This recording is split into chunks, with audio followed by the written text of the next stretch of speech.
Jun Senoue is confirmed to not be performing or writing the soundtrack for Sonic Frontiers, and this is quite shocking for long-term Sonic fans like myself, but I'm here to tell you it's not exactly a bad thing. So let's get into it. Now this has all come around from Tomoya Ohtani, the sound director for the Sonic series, answering some questions on Twitter. This is possibly in the run-up to the recently released Cyberspace DJ mix that the official Sonic account has posted. In these tweets, Ohtani has stated that the Sonic Frontiers soundtrack is releasing on December the 7th on Spotify, that they are using both real instruments and VSTs to create the music for the game, and information on the composition team, consisting of 6 additional composers and 2 arrangers. This is all a little extra fun information for those who are really into the game music, like myself, but the main question that got a lot of attention, understandably, was about Jun Senoue's involvement in the game. Ohtani answers that he's been a support in the music production, but he isn't involved in composing or performing. Now this doesn't sound like it, but this is quite a big deal actually, because Jun Senoue has been involved with composition and arrangement and performance on Sonic titles since 1994's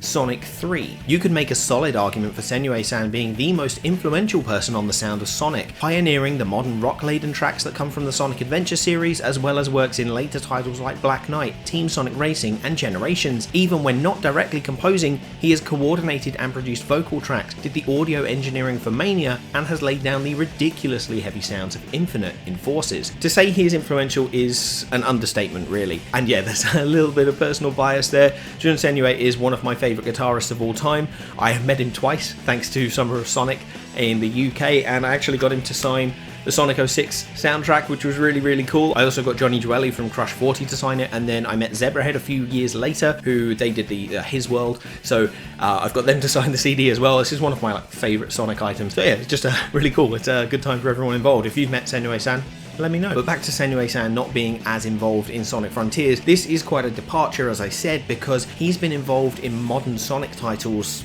since 1998. He's done at least some composition or some performance on any of them, so the fact that he's not doing that in Frontiers is a massive departure and quite a big thing for the music of the Sonic series. As Ohtani-san said, he's more in the audio engineering or production side like in Mania, which means his touch may still be felt in Frontiers. This is one of the reasons we don't really need to worry too much, in my opinion. To be honest, after such a long career, eventually you do need to take a step back and let others take the wheel, and Tomoya Ohtani has proven that he has the chops for this gig. So looking at the most recent modern Sonic title, which was Sonic Forces, the soundtrack I personally really enjoyed. It was very synth heavy though, but that was the point. That's what Ohtani-san understood that he needed to do. You see, the whole point of being a composer is to make sure that you capture the environment and capture the atmosphere that you need in the game, right? And for Sonic Forces, Eggman had taken over the world. Synthesizers are a more robotic sound, and therefore having them being a dominant instrument was a great idea. So you were constantly fighting against Eggman, therefore you had a lot of synthesizers in the sound. It really captured the idea of what Sonic Forces was going for,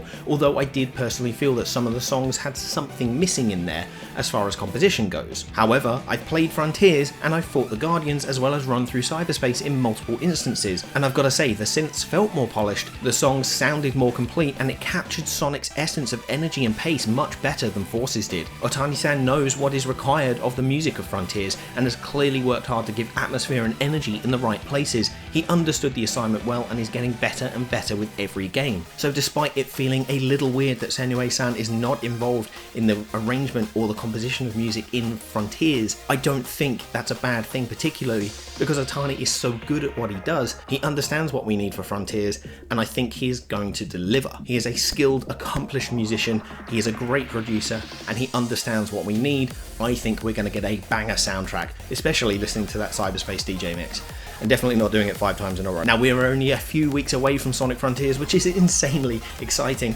but you may be wondering what the game feels like. Well, as I mentioned earlier in the video, I've already played it, and if you want to see what the game feels like, well, you need to hit subscribe and then check this video out, because that's going to give you all of the information you need to make an informed decision as whether you should play Sonic Frontiers.